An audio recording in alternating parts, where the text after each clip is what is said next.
This is the very first test of the new steady box thing that I created. It's sort of a way that you can film and, move around kind of quickly, not really so much a run or a walk like a real traditional Steadicam, but you get the point. I mean, it definitely takes a lot of the bumps and glitches out of it. It's just a handy thing to be able to use. I created a spring-loaded handle, which I'm going to change because it doesn't work as well as I would like it to. But as you can see, it's pretty damn stable. You can get up close and you can see my reflection there, my shadow, so you know it's not a trick. I'm not using some other piece of equipment. It truly is that piece of equipment. I mean, granted, the footfall is still there, but not much, and I think I can clean it up with a new rubber band structure around the handle. I've got a couple of other ideas, and I'll go over what I think is right and what I think is wrong about it. A lot of people make fun of stuff like this, but this rig cost really, literally, I would say around $40, everything all told. And you could use it infinitely. I've figured there's a way to make it so that it breaks down with some wing nuts, nuts and bolts, something that could just be hand screws very easily. You could break it down and fit it in your back pocket. It would stick out of your back pocket, but, you could literally carry it just about anywhere.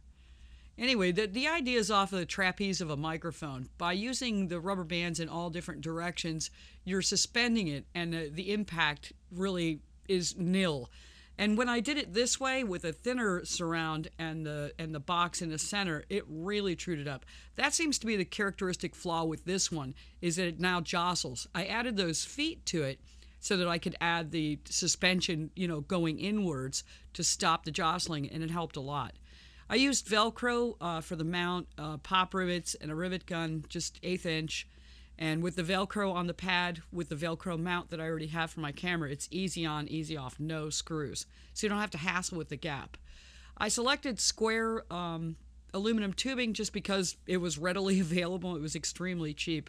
I think I got all of the parts, the stock itself for $23, something like that. These are picture frame fasteners. There it is, $23. I used picture frame fasteners to make it so that you could use the rubber bands around it. You had to get creative with where the tray is because you couldn't go over and around it, which is no big deal. The handles had to be supported from the top so that they couldn't, press it up. I selected some very lightweight springs to go with that, and there the camera is with the Velcro in the tray. That was modifying all of the little fasteners. Each one of them had to be flattened and drilled out. And there it is how it actually worked. And it worked pretty good, I think. I think they could be a little too tight, though. The dimensions between the box seems to be very critical. These are the handles from some other camera rig. I filled them with a polyester type of a filler all the way around a piece of fuel line or something like that, so it sleeved it, and just broke it off, sanded it down, and cleaned it up. So it slides really, really easily. I mean, there's no obstruction whatsoever. Putting the springs on them, that gave you the ability to move them left and right. They actually rotate, and it's got impact absorption.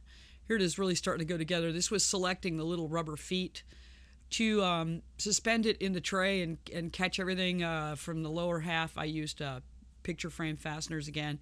I ran screws, nuts, and bolts through it and bent them over, a little hot glue so they can't back out. And ta-da, like I said, it's a prototype. Again, it's just another one of the prototypes. I think we're really onto something here. It seems very, very promising. All right, what's right and what's wrong with this? The springs were a good design, but they're inadequate. They work, but they don't work well enough. I think the way to go is with a rubber band. What was cool about this is that it pivots and spins, so you get great mobility, but it needs to be on a rubber band from top to bottom. I've got to redesign it. All right, square stock on the outside's good. It needs to be flat stock on the inside. This was the first design, like I said before, and it was for low shots, and it worked. But the second one that I did, and also you could put your viewfinder up, the second one I did was sheer accident. I cut out a piece of wood, and that's what it turned into, and it really, really works well. The math is just right. The idea is to go from the outsides with screws. Now we have to put lightning holes in it to lighten it up. And the reason we did all this was for low shots. When we're shooting all the little robots, I mean, the best we could do is small track dolly shots, small sliders, or push in post, with the computer. But it's not what it should be. It would be a lot nicer to see little Fred from a closer angle going up to Big Fred and how they interact with each other on film. So that was actually the goal. But I decided I'd share all this stuff. You know, what the heck? I mean, other filmmakers struggle the same as I do.